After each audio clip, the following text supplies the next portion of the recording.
Hello everyone, how are you doing? This is MD Tech here with another quick tutorial. In today's tutorial, I'm going to show you guys how to resolve if you're coming across an issue on your computer where it says no such interface supported, and this would be accompanied with another error message on your computer.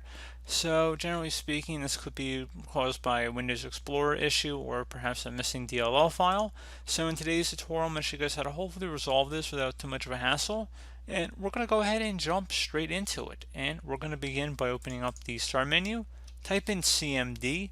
Best result should come back with command prompt. You want to right click on that and select Run as Administrator.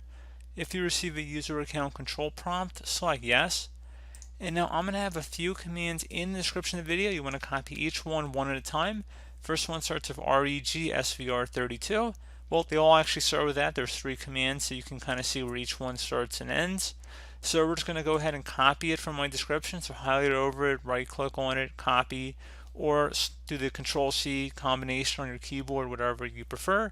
And then go up to the top bar of the command prompt window here, right click on it, select edit, and then select paste to paste it in. Hit enter on your keyboard. It should say it has succeeded, and then you want to do it for the next 2 commands here, so just paste those in as well.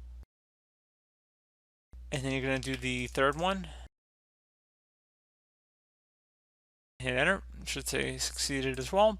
And then once you're done with that, you can just close out of here. Would suggest restarting your computer, and that should be about it. So as always, thank you guys for watching this brief tutorial. Do hope I was able to help you out, and I do look forward to catching you all in the next tutorial. Goodbye.